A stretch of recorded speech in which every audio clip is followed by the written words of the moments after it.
All right, guys, we're good today. We're in class. It's Thursday, October 15th. We're finishing up our Neon Belly series and attacks. So today we're going to reiterate an attack we did yesterday for the first position. And then the second position, we're going to do an alternate movement to a knee press and then talk about the potential for a submission there. Okay, so again, to start, to just kind of remind you, you can enter Neon Belly from multiple places. The most obvious one, though, is side control. So that's where we're going to go from. And the first position we're going to use the neck crank position to get your opponent to do something. Now, this can be looked at one of two ways. You can either look at it as a water movement like we did yesterday because it does require you to flow, or you can look at it as a fire movement. And so it really just depends on how you, it works for multiple styles, and mainly because the response to it is from a submission. Because I can put my knee on the stomach and go Neon Belly from anywhere, and this is just real uncomfortable and real super annoying. But if I add an attack of some sort, like let's say, okay, so what I'm going to do is I'm going to take this thumb, I'm going to go in here, and then I would, take this hand and go in here. And this is a good way to pin somebody down. But this also sets up for your baseball bat choke. So if I put this here like this, they might know something's up, and they might try to defend this. And that might be what I'm looking for. So they bring their hand in here like this, and I come up here like that, and then I, come down and pin them with their arm across their chest. Maybe that's what I want. Or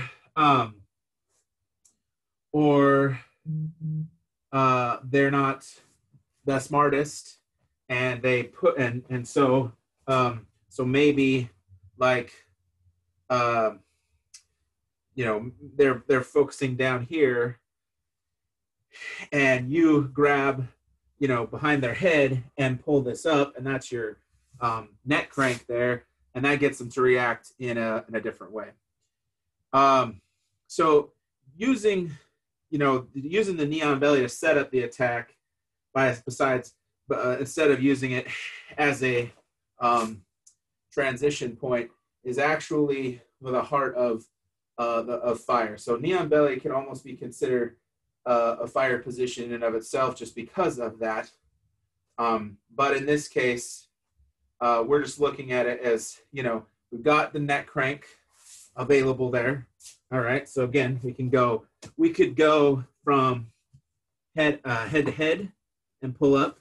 We can go head and arm using the collar and the lapel and pull up. And either way, your opponent's going to react, and they're always going to react by pushing this knee off and shrimping out. So they're actually going to push the knee off and turn. And so remember, when they do that, your foot usually stays in the same place as your knee that moves. And so they're going to be real close to your leg. So you need to address this arm, and that address can either be from the underhook for, the darce or paper cutter choke, or there may even be a lapel choke there, but it's not one I would go for, like this, I'd be more apt to suit paper cutter just because it's a little more secure. Or if you can get under, you can get that Kimura or step over armbar. Either one of those works real well. And all of that comes off of the attack your opponent does. And if your opponent's smart, they'll push that knee off and then try to, and if you start to come down, they'll go back to their back and then get their frames in the way they want and go from there. That's my opinion. Because there are just so many things you're setting up when, you know, you're starting with the knee on belly here, they push your knee off, boom. Now you have, you know, I'm up, or maybe I'm kind of in a little bit, and I got multiple ways to attack this position, okay? So, so it really depends on, are you going to use this? Do you want to use this to submit your opponent? If yes, then it's really good for that. Or are you going to use this to just make your opponent do something so you can open up, so you can get a better position, you know, across the mount or whatever. Now, so again, just to remind you, you know, you got Darce, you got the choke, you got the Kimura and the spinning armbar. Now, there is another option that your opponent actually has, that you actually have as a player here, and that is the knee skip, is what we call it. So this is something you can practice with a partner if you want, and or a belly skip would be pretty accurate as well. So the way it works is you're actually going to kick this foot up, the back foot. Oh, I must be laying on one of the wires or something. Yeah, there must be a wire right there. But you're going to kick this back foot up and flip it around, and you're going to do that by bringing this knee in. So it's going to be like knee in, and then, you know, boom, boom, and now your knee on belly on the other side, right? And then come, sorry, you actually kind of, like I said, it's kind of a skip. So you're here, right? Boom, boom, like that. So you're just replacing your knee as you come across. So this leg's already coming up. Windshield wiper over. This knee's already coming up. Windshield wiper. And windshield wiper, and so on. Now, why would you be inclined to do this? Well, there are a couple of reasons why. The first one, of course, being that when your opponent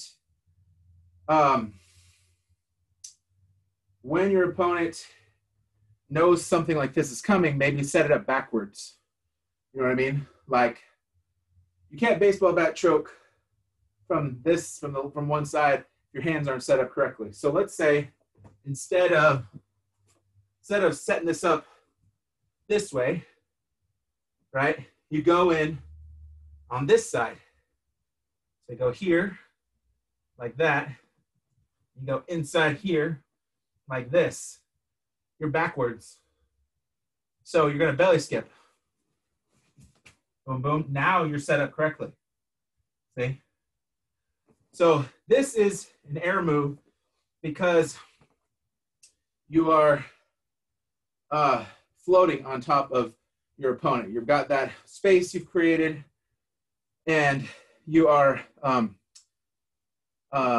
taking it away. Now, this also comes off of the knee push, all right? If you're not looking for the full spinning attack from the knee push, this is really good for a strange armbar, all right?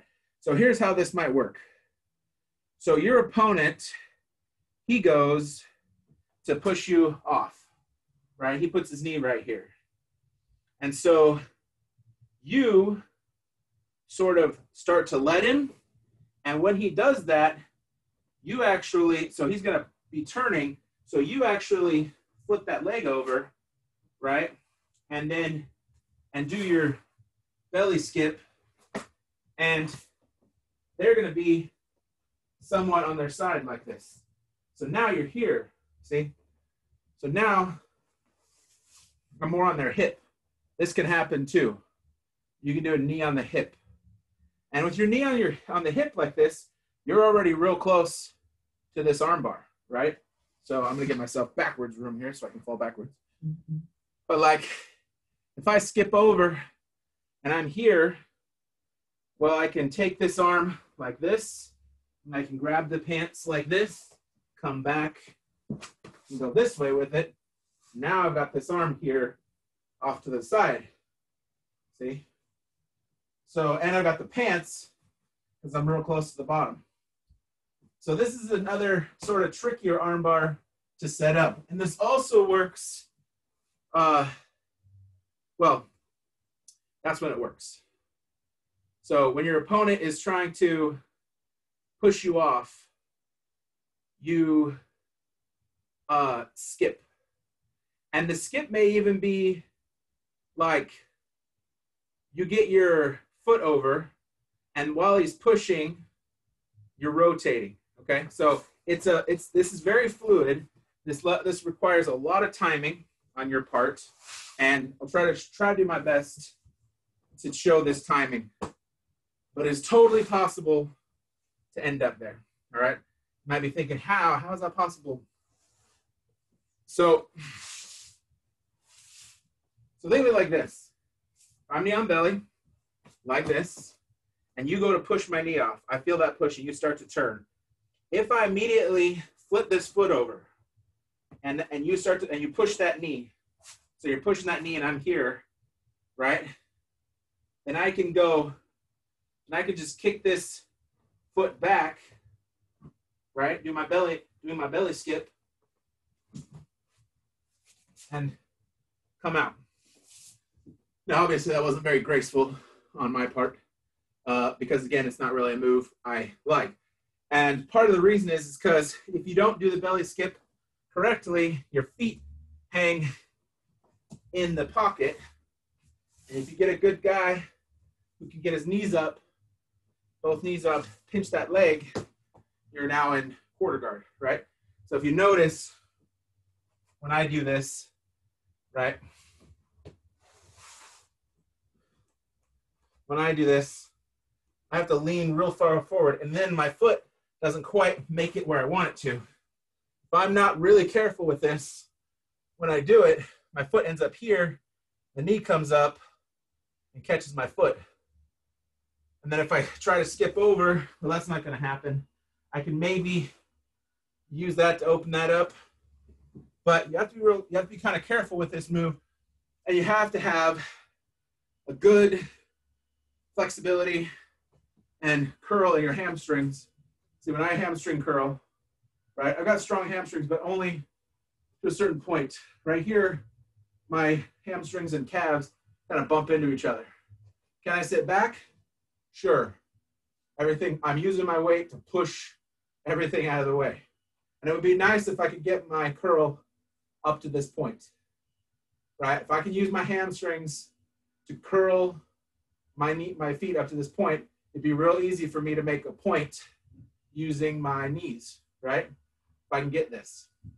But when I'm here folded over, that's as far as my hamstring will curl up into my leg curl up into my foot. Most people can get it all the way or most of the way. And if that's you, then this move could work real well for you, okay? So again, I'm not the hugest fan of the belly skip because when I do it, my feet get caught up in their legs. So if that's what happens because my body doesn't do what I want it to do, what do? You come up with a new way of doing things or a different way of doing things. And that's what these basics classes are all about, to show you what's available and then make decisions about your abilities with help from your coaches to help streamline your game so you're not trying to put everything on the plate at the same time. What kind of person, what kind of competitor are you, or what kind of fighter are you? That's the main question. So this is an air move, and again, it's air because it's the same thing. You're creating space and you're taking it away. You're using flexibility. You need to have leg dexterity. I don't have any of those things. I have weight and I have strength, and include that with technique. I'm pretty formidable. You get a guy who's got speed and ability, and there's going to be an evening out there in that scenario. So that's what we're trying to work on with you guys. You're trying to even out with your scenarios. These are ways to help you determine to do it. We don't want you, don't waste your time on moves that aren't going to work. Try everything once, and if it works for you, throw it in and add it, and then start to pick away things that don't work for you, and and stop doing those things. So the belly skip, like I said, is really good to move from side to side. It's also really good. You can also use it as a belly skip on the side.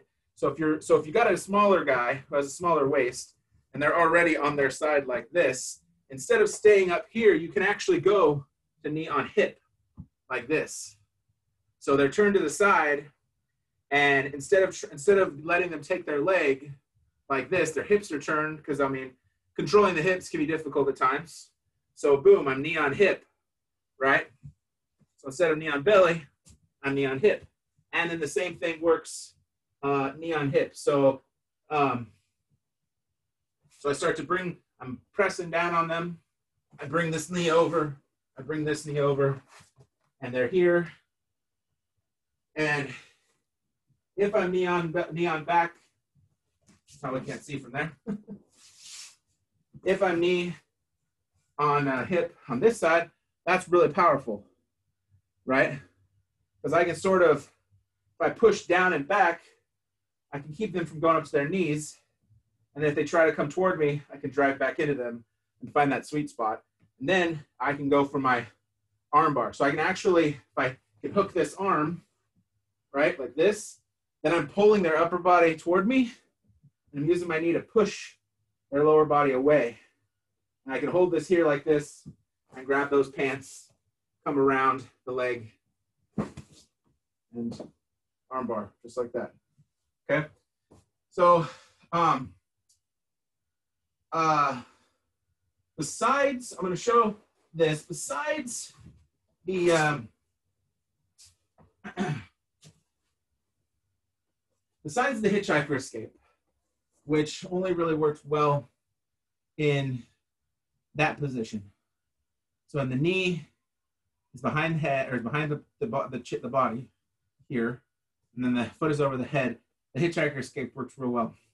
If we're doing traditional arm bar, we just want to make sure you understand the defense. So we're doing traditional arm bar, right? Either maybe here like this, or maybe here like this, or whatever. In these positions here, you can't hitchhike. Like this one might be a little easier because the arm's on the outside, but if I'm here and I've got this here like this, you don't have that space to pull this arm out. I'm holding on to it. And can also pin you down. So maybe I'm even just doing this with both my legs, you know? Especially if I'm sitting up. So if I'm sitting up and I'm curling down correctly, like I should be, you got your arms locked together, and I'm curling down here, or maybe I'm, you know, holding this arm in place, using these feet like this. So I'm here. This is a very strong position. It's going to be real hard to curl out of. So most people do one of two things. They either turn their hips down and try to sit up, holding onto their arms, and hoping that they can stack their opponent, which is a perfectly legitimate defense to this, right? Or sometimes, and in response, sometimes the opponent can grab this leg or pull the pants to keep you from coming up. Because what you're trying to do, when I say come up, is my opponent's got my arm like this, right? So he's like this. I've got my arms together, he's got my arm. So I want to take my legs, and I'm going to turn down and in, and I'm going to come up to my knees, and my arm is going to be, like, ideally it's going to be like this. He's still got this in here, he hasn't extended it yet. So I come up to my knees, and I get here and I stack. And then once I've stacked, I should be able to pull my arm out and then take the top position, right? That's one way to beat the top guy, or the armbar guy. All right. Now, way number two, which is a lot easier for me, in my opinion, is a turnout. All right. So we've talked about multiple times the bed roll, the one which, you know, you're in bed with somebody and you're trying not to wake them up. So we're here, and your opponent's pulling on your arm. He's giving you a little bit of room here, right? It's not super tight, but it's pretty tight. So what you're going to do is you're going to have your hands together and you're going to bump up just like you normally do. And you're going to spin underneath them. All right. So I'm here. You give me a little bit of wiggle room. So I'm going to get my elbow past between their legs. And once it's past, this arm, I don't have to worry about it anymore. So what I'll usually do is I'll usually go from here and I'll reach and grab this leg, pull on it, and drive like this, okay? That's another good defense that you can do to somebody who's trying to armbar you. Now they have to scramble while you have the advantageous position. And of course, then you want to reach up, grab the gi if you can, try to pull into them to take that side control or whatever, and go to your position. All right. Now, one thing you have to worry about though is the armbar triangle. All right. And I know we haven't talked about triangles much because I think triangles can be difficult for a lot of people. So I'll probably take time just to discuss the triangle itself, but not go over the specifics because I think it's a position that's all by itself. If you try to triangle somebody and you don't do it right, you've essentially given up your position. And that's really something that you should be okay with later on, not right now. When you're beginning. If you're just beginning jiu-jitsu or in your first year or so, going for a triangle when you have no business going for a triangle will put you in a bad position 100% of the time. But going for a triangle when you have the natural body talent for it, sure, do it 100% of the time. But you should also know how to defend against it. So, and we'll go over that in a later date. But let me finish this with armbar because you can do armbar triangle, and then maybe I'll talk a little bit about what your thoughts should be there. So, when you're in armbar position, sometimes, right? So we're here. Sometimes your opponent will separate these two arms. So you're here like this, right? And they'll take this foot and they'll put it inside here to start to break this apart. So it'll get like this, right? And so your hands are together. Or they'll put it like this. Like a lot of times people will do this to push this hand away. So this foot pushes into this arm right here to push this hand away. So what I'll do is when somebody tries to do that, I'll actually keep this curled because most people, there's a force thing that people don't always put together. So if this is curled and you try to pull this, it's like you have to pull it in a specific way to do it correctly.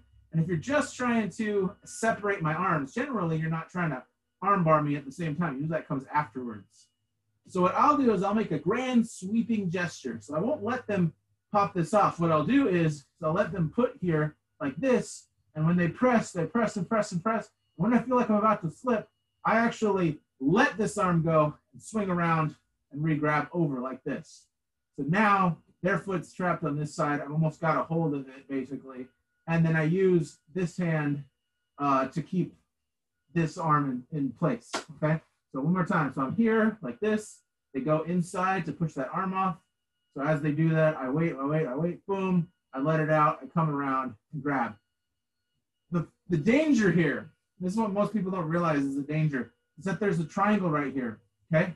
You can't see it. That's okay. I've been hit with it a couple of times.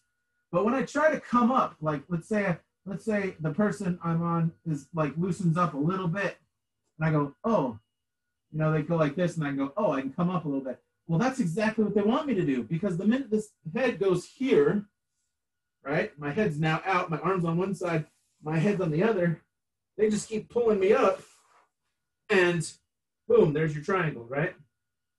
And, I have a big neck, and I have big shoulders, so I'm difficult to triangle. But this position almost works 100% of the time, no matter what size. It's just because look how stretched out I am.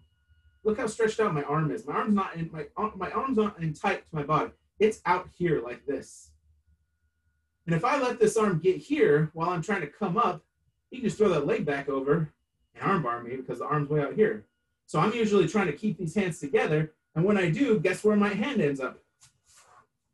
This is the correct side to finish the triangle, where my arm is deep over here. So if I'm being triangled, and this guy's got his leg in the correct position, this arm, the elbow, should be in his hip down here. That's where my hand ends up because I'm trying to keep him from armbarring me.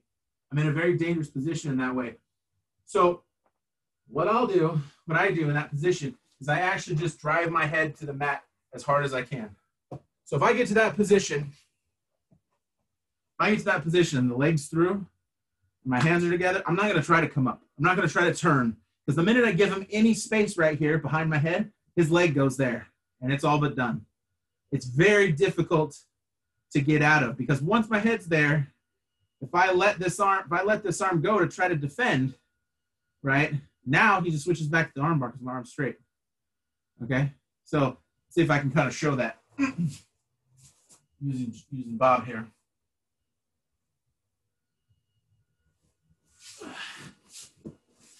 So again, I'm here in this arm bar position. Imagine Bob's got my arm, right? And I'm holding on here. He decides he wants to try to break my arms apart. So he puts this foot on the inside of my arm. He pulls, he pulls, he pulls. I'm not letting it go, so he pulls. It's going. I feel it, so I'm going to pop this out, swing around, grab my hands back together real quick. So it's boom, boom, boom, bam, just like that.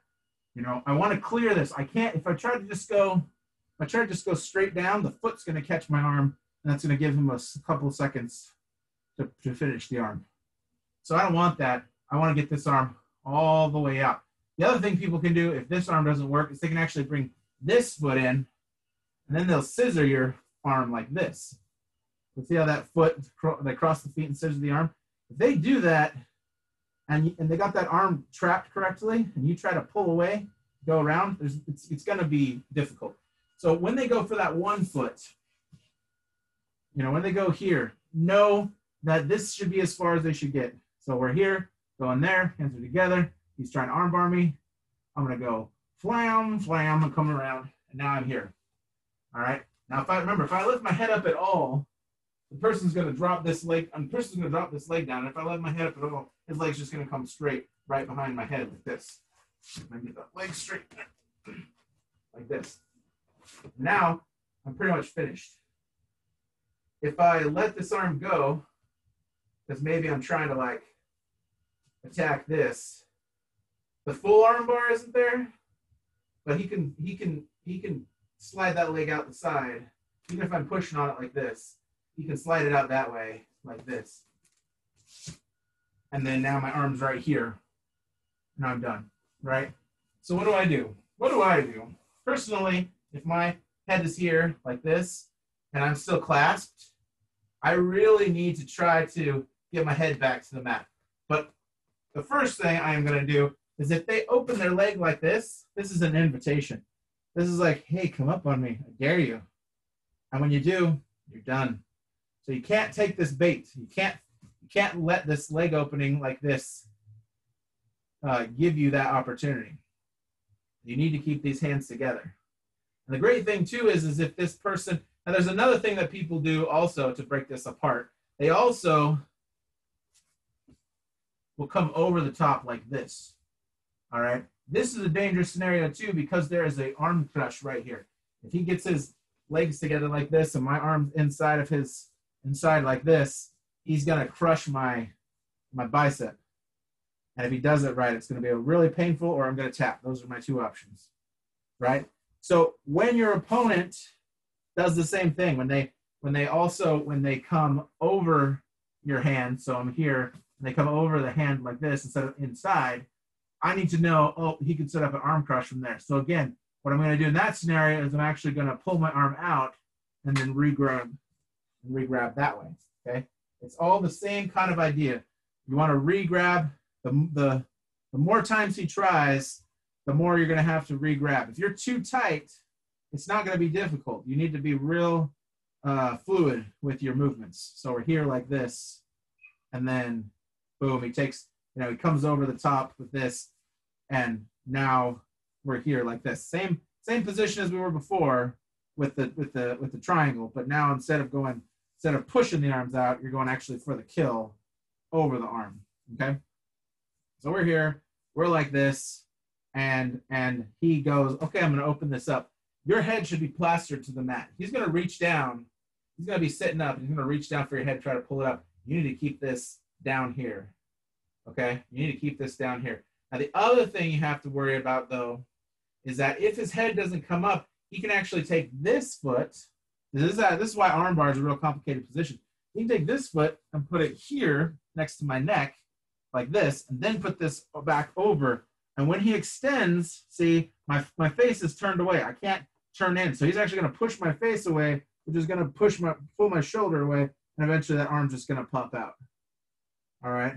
So this, like the one to the other, it's a very slippery slope. So you got to be aware of, you can't, like if you got to be aware of that turn. You really got to be aware of that turn. If your opponent, don't ever sit up into your opponent's guard, like with this leg inside. You can if the leg's out here. This is fine.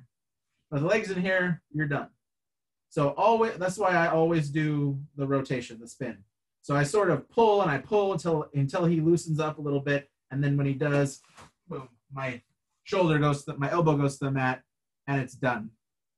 If I really want to finish it, I can actually take this hand and go underneath the leg like this. So now the leg is here on this side of the leg. The arm is here on this side of the leg. And then I can actually, I could turn like this and come up just like that. It's a nice little roll, nice easy little roll.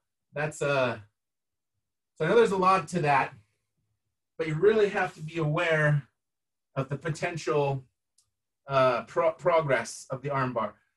Because if you just sit there and somebody knows what they're doing, you're dead in the water.